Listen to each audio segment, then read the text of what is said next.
Good day, dear televiewers and subscribers. I am Teresa G. Reyes from Honorable C. Perez Senior Memorial Science High School, your Earth Science teacher presenter for today's episode of DepEd Hour Tele-Turuan. Stay with me as we focus on this objective. Describe the changes in mineral components and texture of rocks due to changes in pressure and temperature. Remember from previous topics about rocks, you have learned already some rock-forming minerals and their significance, as well as different types of rocks, weathering, and magma's intrusion and extrusion.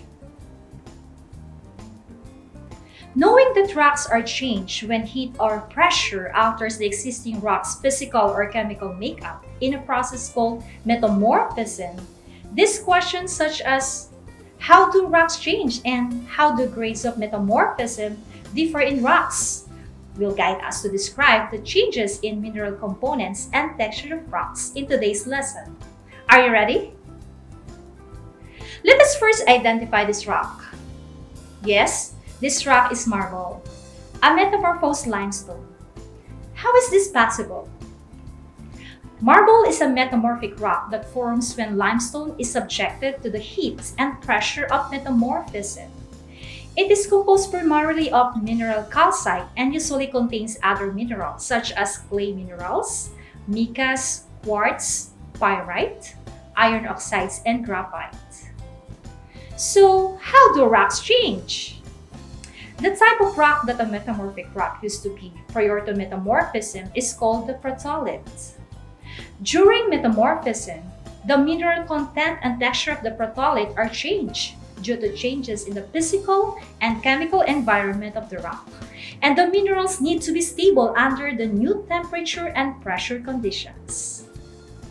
The need for stability may cause the structure of minerals to rearrange and form new minerals. Ions may move between minerals to create minerals of different chemical composition. As we know, the rock cycle shows the Earth's rocks are changed again and again. The rocks can be changed at times to another type of rock. The rock cycle can begin anywhere in the cycle.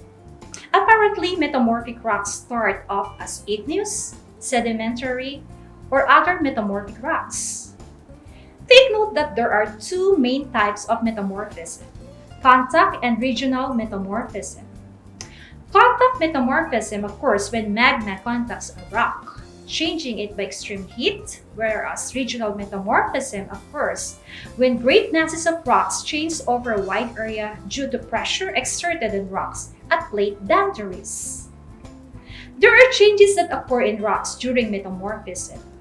One way that rocks may change during metamorphism is by rearrangement of their mineral crystals.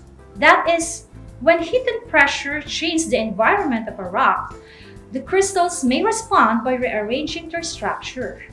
Hornfels, with its alternating bands of dark and light crystals, is a good example of how minerals rearrange themselves during metamorphism. Another change is the formation of foliation or flat layers in rocks that form as the rocks are squeezed by extreme pressure. Foliation normally forms when pressure was exerted on rock from one direction. If pressure is exerted from all directions, then the rock usually does not show foliation. An example of foliated rock is gneiss, a high-grade metamorphic type from recurrent formations that have been initially both igneous or sedimentary rock. Rather than focusing on metamorphic rock textures, geologists tend to look at specific minerals within the rocks that are indicative of different grades of metamorphism. Since metamorphic grade is based on the existence of particular minerals known as index minerals. So, how do grades of metamorphism differ in rocks? Grades of metamorphism differ from low grade to medium grade and up to high grade. Low-grade metamorphism takes place at approximately 200 up to 320 degrees Celsius in relatively low pressure. Low-grade metamorphic rocks consist of hydrous minerals such as clay, serpentine, and chlorite. Medium-grade metamorphism takes place at approximately 320 up to 450 degrees Celsius in moderate temperatures. That is why low-grade hydrous minerals are replaced by mica such as biotite and muscovite, and non-hydrous minerals such as garnet. High-grade metamorphism takes place at temperatures above 450 degrees Celsius that micas tend to break down and form hornblende, which is stable at higher temperatures. However, as metamorphic grade increases to even higher grade, all hydrous minerals, which includes hornblende, may break down and be replaced by non-hydrous minerals such as pyroxene. As shown here, according to increasing metamorphic grade, we have slate forms from the low-grade metamorphism of shale and a slaty cleavage. Pyrite is similar to slate but has typically been heated to a higher temperature. As a result, the micas have grown larger to look like a satiny sheen on the surface. Schist forms at higher temperatures and pressure and exhibits mica crystals that are large enough to see without magnification, making the rock appear to sparkle. And gneiss is a high-grade metamorphic rock with glorious banding due to the presence of different proportions of minerals and apparent on microscopic scale enhanced specimen. Thus, with increasing temperature and pressure, metamorphic grade also increases.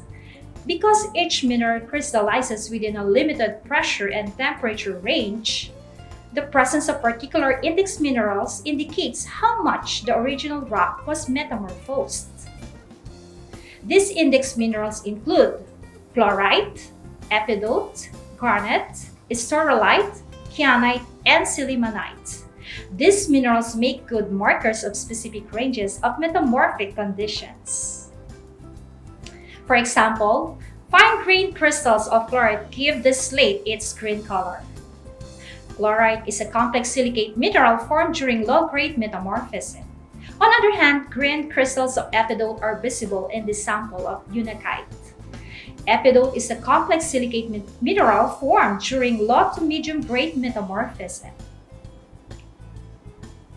In the end, metamorphic rocks provide a record on the processes that occurred in the earth as the rock is subjected to changing physical and chemical conditions.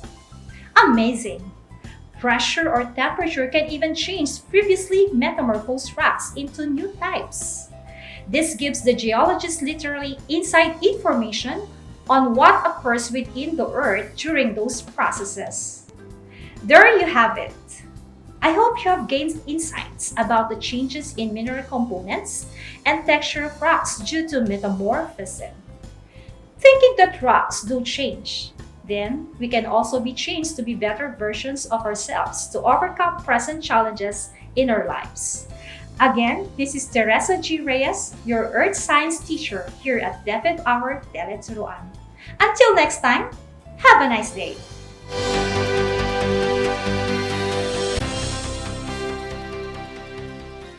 Isa na namang edisyon ng DepEd Hour ang inyong natunghayan. Sa ngalan po ng tanggapang Panglusod Mayor Micah Vergara at sa ngalan ni Superintendent Teresa Mababa, gayon din po ang tanggapan ng media sa pamumuno ng Tagamasitpan Sangay Glenn Agustin, kasama si Henry Pawik at buong puwersa ng CAB TV at DWJJ.